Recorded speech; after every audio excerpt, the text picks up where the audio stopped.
दोस्तों, हिंदू धर्म में मांस खाना सही है या नहीं, इस संबंध में कई लोगों के मन में आज भी भ्रम है।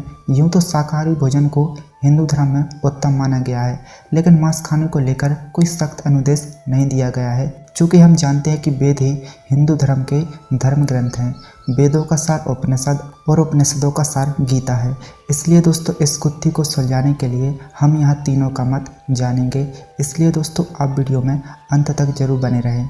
दोस्तों, वेदों में मांस खाने के संबंध में स्पष्ट मना किया गया है और वेदों में पशु हत्या पाप मानी गई है। जो मनुष्य नर, अश्व अथवा किसी अन्य पशु के मांस का सेवन कर उसको अपने शरीर का भाग बनाता है, गौ की हत्या कर अन्य जनों को दूध से वंचित रखता है, ऐसे प्राणियों के बारे में वेदों में अग्निस्वरूप देव से कहा गया है कि अगर वह दुष्ट व्यक्ति किसी और प्रकार से ना सुने तो आप उसका मस्तिष्क शरीर से अलग करने के लिए संकोच मत कीजिए। जी हाँ दोस्तों, वेदों में ऐसा कहा गया है। गीता में अभी मांस खाने या नहीं खाने के उल्लेख के बजाय अन्न को 3 श्रेणियों में विभाजित किया गया है: सात्विक, राजसिक और तामसी।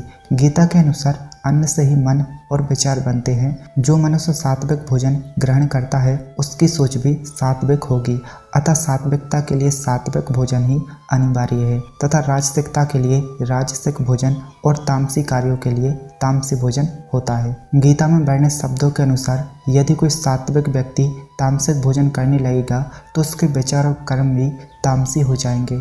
दोस्तों, मांस भी 2 तरह के बताए गए हैं, राजसिक और तामसिक। उसको पकाने के तरीके से ही उसकी श्रेणी तय होती है। हिंदू धर्म ग्रंथों में बताया गया है कि संतों, ब्राह्मणों और धर्म के कार्य में कार्यरत लोगों को सात्विक भोजन ही करना चाहिए, लेकिन युद्ध, क्रीड़ा और भयंकर कर्म हेतु लोगों को राजसिक भोजन करना चाहिए। हालांकि तामसिक भोजन कभी नहीं करना चाहिए, क्योंकि यह भोजन राक्षस, पिशाच और असुरों का भोजन होता है।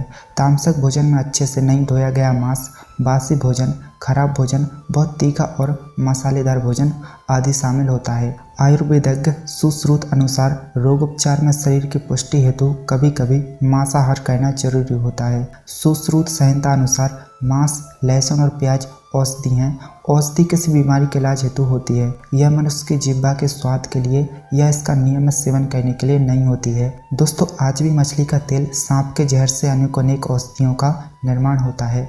इसी तरह बकरी की हड्डी के रस और खरगोश के खून का भी औषधि उपयोग होता है। इनके उचित सेवन से रोग नष्ट होते हैं। इस तरह यह देखा गया है कि किसी विशेष रोग में कुछ पशुओं के मांस, हड्डी या अन्य अंगों का उपयोग भी होता है। अक्सर हम यह भी देखते हैं कि देवताओं को प्रसन्न करने के लिए बलि का प्रयोग किया जाता है। बलि प्रथा के अंतर्गत बकरा, मुर्गा या भैंसे की बलि दिए जाने का प्रचलन है। हिंदू धर्म में खासकर माँ काली और काल भैरव की बलि चढ़ाई जाती है।